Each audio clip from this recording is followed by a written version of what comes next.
Cooking is the art and chefs are the artists who create magic in the kitchen. Namaskar and a very warm welcome to you all in yet another episode of My Kitchen, My Rules. म उषा जोशी उपस्थित भइसकेको छु र आज पनि हामी एउटा नयाँ डेस्टिनेसनमा नयाँ फुडको साथमा यो शो अगाडि बढाउँछौँ। यानी कि आज हामी स्पेशल डेमा रहेका छौँ। यहाँ जनै पूर्णिमाको दिन रहेको छ र यो ठाउँ जहाँ डेस्टिनेसनमा हामी आइपुगेका छौँ यहाँ क्वाटी दिवस मनाइँदैछ। And let me tell you about the destination. This is called gateway to Kathmandu or whoever enters to Nepal, this is the first place they land. Yes, we are really near to Tribhuvan International Airport. र आज हामी जुन डेस्टिनेसनमा आएका छौँ, this is Airport Hotel. So let's have the sneak peek about this hotel.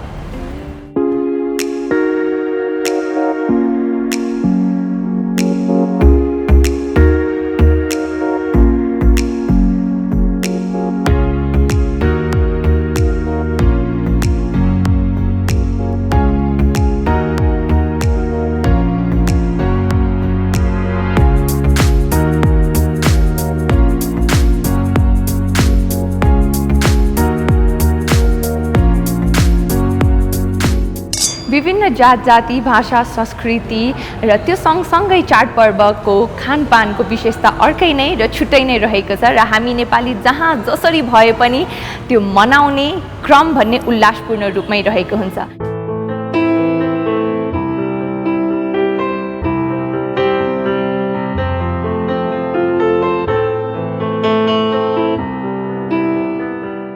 क्वाटी पूर्णेको दिन क्वाटी खाने मात्र नभएर यस दिन रक्षाबन्धन जनै फिर्ने अर्थात् पवित्र डोरो बाँध्ने र लगाउने दिन पनि हो।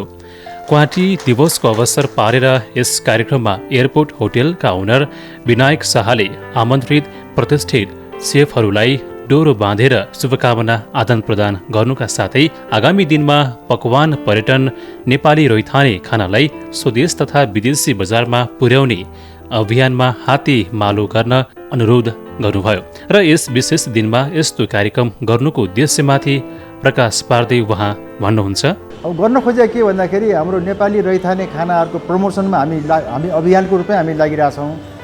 नेपालको पर्यटनमा नेपाली खानाको एउटा पकवान पर्यटनको महत्त्व एकदमै छ। नेपालमा सम्भावना पनि व्यापक छ, तर जति गर्नुपर्ने हो त्यति सम्भावना उजागर भइरहेको छैन।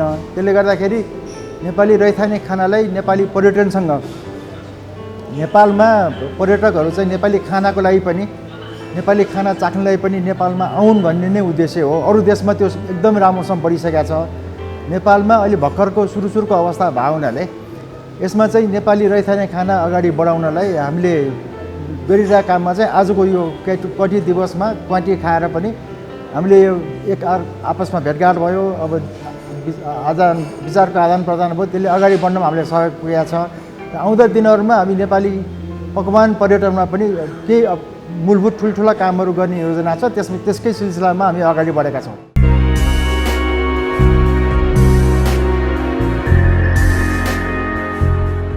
क्वाटी विभिन्न गेडागुडीको पौष्टिक तत्त्वको समूह हो। बजारमा विभिन्न प्रकारका गेडागुडी पाइन्छन्। विशेष गरेर टुसा अङ्कुरित क्वाटी फाइबरयुक्त हुन्छ।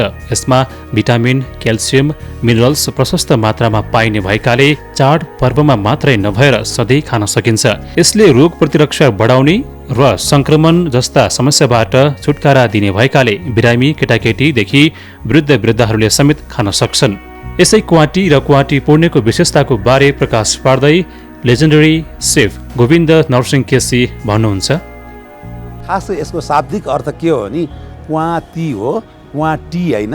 अब यो क्वाती भन्दाखेरि हाम्रो सम्पूर्ण नेपालमा थोरै जनसङ्ख्या भएको जुन नेवारी बस्तीहरू थियो त्यतिखेर जुन यिनीहरूले भन्दा नेवारी भाषामा हामीले क्वा भनेको जुन यो विभिन्न किसिमको परिकारको साथसाथै यो तातो र ती भनेको झोल, यो तातो झोल। अब यो तातो झोललाई कहिले कसरी प्रयोगात्मक ढङ्गबाट ल्यायो भन्दाखेरि यो राजा अंशुवर्मको पालामा अथवा लिच्छिवीकालमा मल्लकालमा र चाहिँ यो शाहकालमा र कुनै यसको ऐतिहासिक तथ्याङ्क चाहिँ खासै छैन।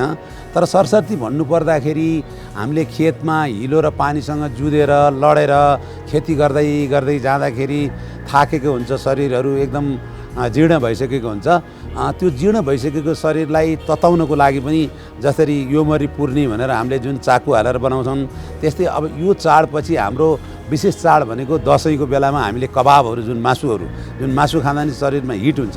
अब यसमा चाहिँ नि खासै गरेर हामीले भन्नुपर्दाखेरि अब यो क्वाटीको विषयमा विभिन्न किसिमका गेडागुडीहरू, अब यो गेडागुडीको धेरै किसिमका परिकारहरू छन्। त्यो परिकार मध्येमा पनि आफ्नो किसानीको हिसाबले आफ्नो खेतमा जस्तो किसिमको उत्पादन हुन्छ, जस्तो मुङ, मास, मस्याङ, विभिन्न किसिमका दालका परिकारहरू, राजमा भयो, किडनी बिन भयो, लङ्गाई बिन भयो, बोडी बिन भयो, टोस्काना बिन भयो। अब यस्ता किसिमका सबै किसिमका परिकारका बिनलाई 48देखि 96 घन्टा अगाडि नै थोरै गेडागुडीलाई धेरै पानी हालेर, एक्जाम्पल 1 किलो कुनै पनि गेडागुडीलाई 5 किलो 6 किलो पानीबाट यिनीहरूलाई ओभरनाइट सोक गरिसकेपछि त्यो आरामसँग पर्याप्त मात्रामा भिजिसकेपछि त्यसलाई एउटा ड्राई ठाउँमा अथवा माजलिन क्लथले पातलो कपडा, जुन माजलिन मलमलको कपडामा कभर गरेर टाइममा त्यसलाई पानी छर्काएर अलिकति हावा र पानीको सम्मिश्रण मिलाउँदाखेरि त्यहाँ एक किसिमको स्प्राउडेड सुरु हुन थाल्छ। अब यो विभिन्न किसिमको यो गेडागुडीमा के त high protein, calcium, minerals, phosphorus, oxidant र एउटा पौष्टिक तत्त्वहरू हुन्छ।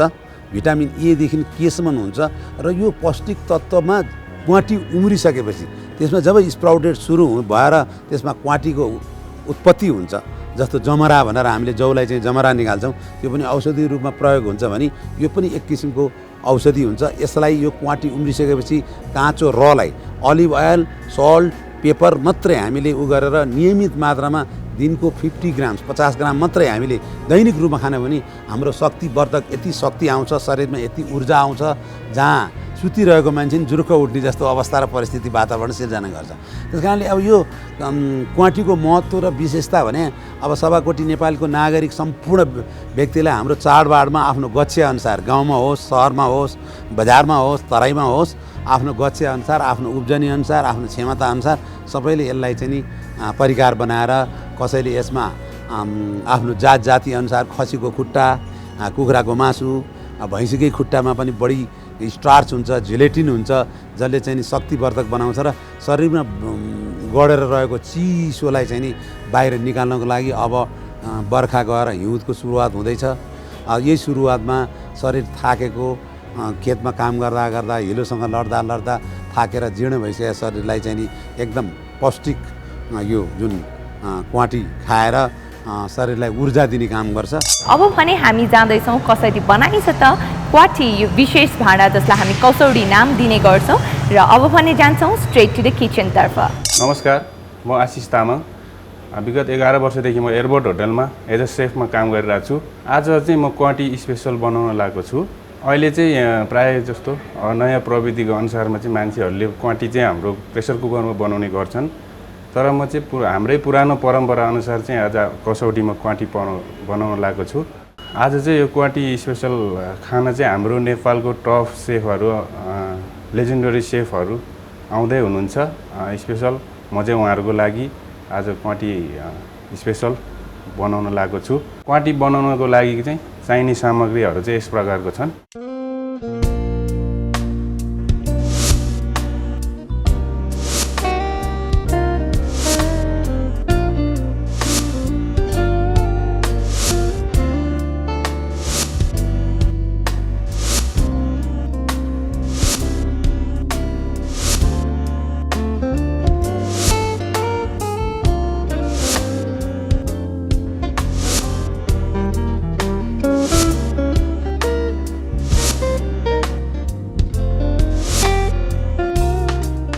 अब क्वाटी बनाउन म सुरु गर्न लागेको छु। अब म यसमा घिउ हाल्दैछु।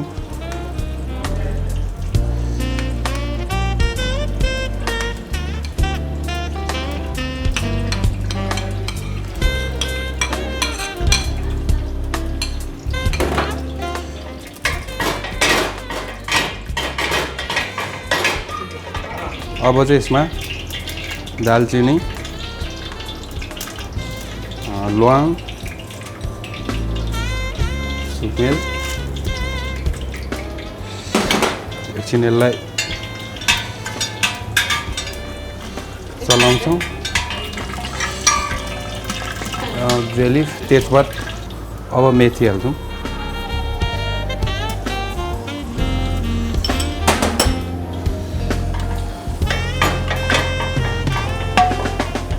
सौंफ, ज्वानो,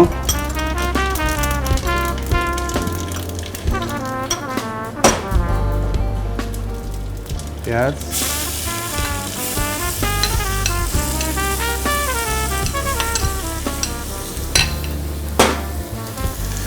अब यसलाई एकछिन भुट्छौँ।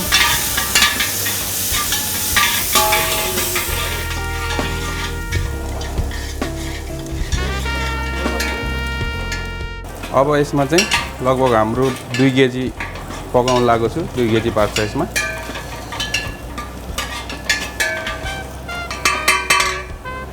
अब माटी हाल।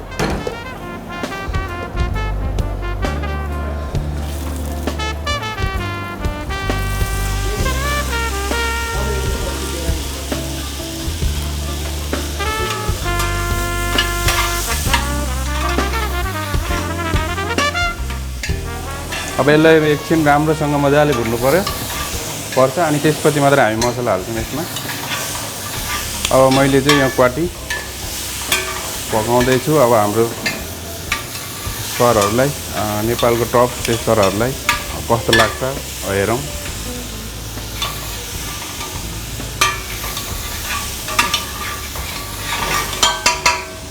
अब नुन,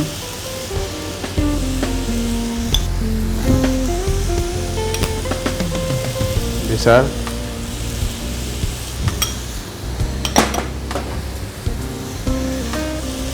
खोर्सानीको धुलो,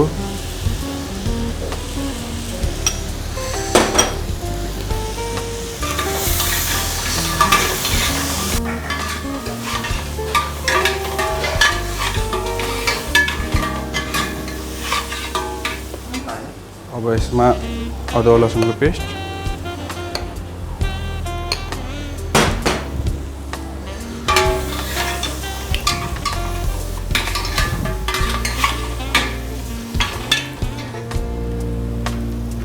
जिराको धुलो,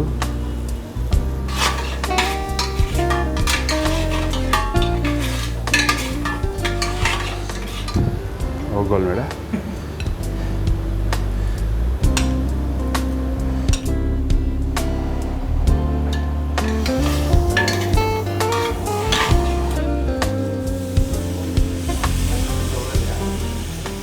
मैले 2 केजी कोटीलाई 5 लिटर जति पानी राखेको छु। अब यो हाम्रो पानी हालेर अलि उम्लेपछि स्लो हिटमा हाम्रो 1 घण्टामा रेडी हुन्छ।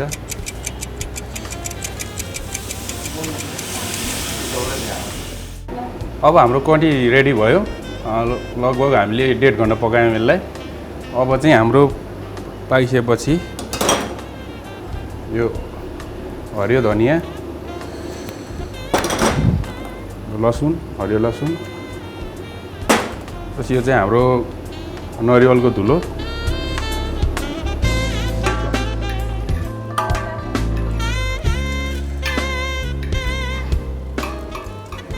अब यो हाम्रो रेडी भयो। अब यो चाहिँ खानको लागि चाहिँ हाम्रो रेडी भइसक्यो। अब सर्भ गर्दैछौँ।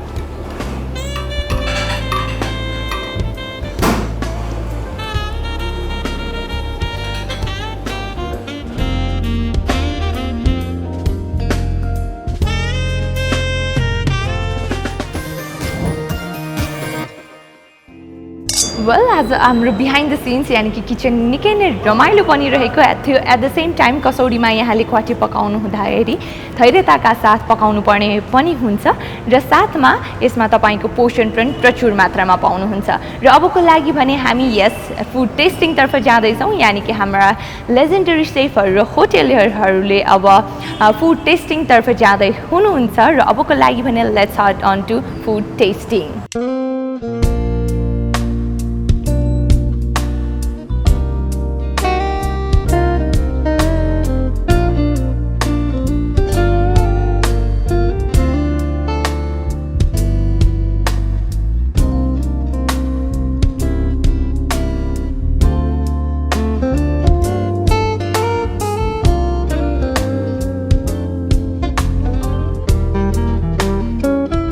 उहाँले जसरी प्रेजेन्टेसन गर्नुभयो त्यो एकदमै राम्रो थियो र अब टेस्ट वाइजमा जस्तो हुनुपर्ने थियो उहाँले चाहिँ एकदमै राम्रोसँग चाहिँ पस्किनु भयो अथवा बनाउनु भयो। अनि अरू त जुन फ्लेभरको कुरा छ, जुन हामीले चाहिँ मटनमा पाइने अथवा पकाउँदाखेरि चाहिँ कस्तो फ्लेभर हुनु पर्थ्यो, हामीले सेम फ्लेभर हामीले चाहिँ पायौँ। अब मैले मात्र नभइकन आज झन्डै 15-20 जना सेफहरू चाहिँ को माझमा चाहिँ हामी बसेर चाहिँ खाना खाइयो। र अब यसको न्युट्रिसनको बारेमा भन्नुपर्दाखेरि प्रायः जस्तो हामीले मिनरल्स अनि त्यसपछि प्रोटिन र स्टार्च हामीले चाहिँ आज बढी मात्रामा चाहिँ हामीले ग्रहण गऱ्यौँ। किन भन्दाखेरि गेडागुडीमा पनि बढी मात्रामा चाहिँ प्रोटिन हुने भएको हुनाले र अनि खसीको मासुमा पनि प्रोटिन हुने भएको हुनाले र अब स्टार्चको रूपमा चाहिँ हामीले राइसलाई हामीले चाहिँ ग्रहण गऱ्यौँ। र त्यस्तै अब फलफुलहरूबाट पनि हामीले चाहिँ धेरै भिटामिनहरू पनि हामीले चाहिँ गऱ्यौँ। ओभरअल न्युट्रिसियस एकदमै हेल्दी फुड चाहिँ थियो आजको। एकदमै रमाइलो थियो विथ सम ट्रेडिसनल स्टाइल। हामी भुइँमा बसेर खाना खायौँ, रमाइलो लाग्यो। एकदमै नेपाली ओरिजिनल टेस्ट थियो। ठिक्कको मसला, स्लो कुकिङ, प्लेटिङ वाइज पनि एकदमै पर्फेक्टली प्लेटेड विथ राइस, चामल, तरकारी, गुन्द्रुक, न्युरोको तरकारी थियो, मासु थियो, खसीको लेदोबेदो, क्वाटीको झोल थियो। So everything was perfectly balanced. धर्मशास्त्रमा लेखिया छ हामीले खाइने नेपालमा खाइने खानपिनलाई 3 भागमा विभाजन गरेका छ, सात्विक, राजसी, तामसी। यो 3टा खानेकुराबाट नेपालका 4 प्रकारका खानेकुरा निक्लिन्छन्, चुस्ने, चाट्ने, चपाउने, पिउने। यो कुराको ज्ञान नभएसम्म हामीले खानालाई अगाडि लिएर जान सक्दैनौँ। यही कारणले नै ज्ञान नभएकै कारणले विदेशी खानाले नेपाली खानालाई थिचेर राख्यो। यदि हामीले अध्ययन गरेर अगाडि बढ्न सकियो र हाम्रा बाउबाजेले खाइरहेका सनातन खाना, पौराणिक खाना र हाम्रो रैथाने खानालाई हामीले अध्ययन गरेर अघिल्लो पुस्तालाई ह्यान्डओभर गराउन सकियो र हामी जस्ता सेफहरूले, म जस्ता यङ सेफहरूले, दिग्गज सेफहरूले त्यसलाई अध्ययन गरेर आफूभित्र त्यो खानाको जिस्ट स्थापना गरेर रेस्टुरेन्टका मेनुहरूमा राख्न सकियो भने यो खानाले विदेशी खानालाई प्रतिस्थापन गर्ने कुरामा म 100% आशावादी छु। हामीले नै सिक्न नखोजेर, हामीले नै धक मानेर डराएर बसेर विदेशी खानाको अगाडि घुँडा टेकेका कारणले नै यस्ता खानेकुराहरू अगाडि बढ्न नसकेका हुन् र हाम्रा मेनु कार्डमा यी खानाहरू नदेखेका हुन्। र अर्को दोष चाहिँ म हाम्रो नेपाली खानपिन गर्ने दाजुभाइ दिदीबहिनीलाई दिन चाहन्छु। आफ्नै घरमा पिज्जा पास्ता पकाएर खान्छौँ र विदेशीलाई चाहिँ नेपाली खाना राम्रो खाना हो, मिठो खाना भनेर उहाँहरूलाई खाऊ भनेर कर गर्छौँ। जबसम्म हामीले यी खानालाई दैनिक रूपमा 4 छाके नेपालमा बन्ने नेपाली खाना खाँदैनौँ, नेपाली खाना कहिले पनि अगाडि जान सक्दैन। डेफिनेटली नेपाली परिकारलाई देश तथा विदेशको हरेक होटल र रेस्टुरेन्टमा एउटा पहिचान र स्थान दिलाउनु जरुरी रहेको छ हरेक मेन्यूमा। र साथै हाम्रो खाना राम्रो खाना भन्ने यो कुरा बुझ्न र बुझाउन निकै नै जरुरी देखिन्छ।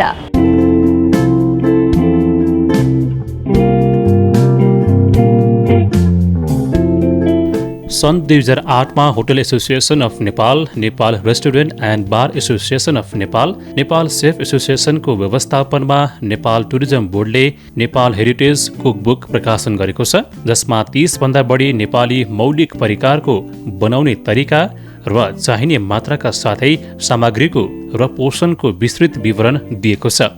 यस्ता 200 भन्दा बढी नेपालका सबै क्षेत्रका मौलिक रैथाने परिकारलाई स्वदेशी तथा विदेशी बजारमा ल्याई व्यवसायीकरण गर्न भइरहेको कार्यबारे बताउँदै होटल एसोसिएसन अफ नेपालका वरिष्ठ उपाध्यक्ष विनायक शाह भन्नुहुन्छ, हामी नेपालमा चाहिँ अब झन्डै 123 जात जनजातिहरू हामी बसोबास गर्छौँ। सबैको आफ्नो आफ्नो संस्कृति, आफ्नो आफ्नो वेशभूषा, आफ्नो आफ्नो खाना छ। र हिमाल, पहाड, उपत्यका, तराईमा एकदम मौलिक खानाहरू छ हामी कहाँ। तर त्यसको उपलब्ध हुँदै पनि हामीले त्यसको अझ पनि धेरै प्रवर्धन अगाडि गर्न सकिरहेका छैनौँ। र नेपालका कमर्सियल्ली व्यापारिक रूपमा होटेल, रेस्टुरेन्टहरूले ती खानाहरू आफ्नो मेनुमा राखेर पस्किरहेको अवस्था छैन। अब केही मात्रामा मोमो र दाल भात चाहिँ केही मात्रामा पपुलर भएको छ। त्यसकाले अब बढीभन्दा बढी नेपाली रैथाने खानाहरूलाई हामी कमर्सियलाइज गरेर अब त्यसको हाम्रो कल्चर जीवन्त राख्नलाई, हाम्रो खाना हाम्रो विभिन्न जात जनजातिको खानालाई अझ अगाडि परिष्कृत गर्दै अगाडि जाने हाम्रो उद्देश्य हो। त्यसमा हामी केही वर्षदेखि लागिरहेका छौँ। हामीले नै अब देशैभरिबाट झन्डै 200 भन्दा बढी खानाको परिकारहरूको हामीसँग त्यसको एउटा रेसिपी हामीले तयार गरिसकेका छौँ। झन्डै 30 वटा त हामीले अनलाइनमै राखिसकेका छौँ। यो प्रयास हामी अझ कन्टिन्यू गर्छौँ। त्यस्तो आजको जुन क्वाटी दिवसको जुन हामीले आयोजना गऱ्यौँ यसबाट पनि त्यो अगाडि बढ्नमा हामीलाई थप बल मिलेको छ। सबै सेफहरूले हामीले एकले अर्कालाई हस्तेमा हैसे गरिरहेछौँ, टिमवर्क भइरहेछ। त्यसकारण आउँदो दिनहरूमा राष्ट्रिय अन्तर्राष्ट्रिय स्तरमा पनि नेपाली रैथाने खाना बढाएर हाम्रो एउटा ग्यास्ट्रोनोमी टुरिज्म पकवान पर्यटनलाई पनि टेवा पुर्याउने हाम्रो उद्देश्य हो। त्यसबाट यस्ता कार्यक्रमहरू आउँदो दिनहरूमा पनि हामी राष्ट्रिय र अन्तर्राष्ट्रिय स्तरमा पनि अझ गर्दै जानेछौँ। Explore Nepal, experience Nepali food, taste, cuisine and culture. Yes, you'll love it and never regret it. So yes, thank you so much everyone for watching us, our show, My Kitchen, My Rules. So this is me, Urusha Joshi, and our whole team signing up from today's program. But yes, we'll be back again next week with different contents, new destination, and you'll surely love our show once again. So take care of yourselves and people around. Bye-bye.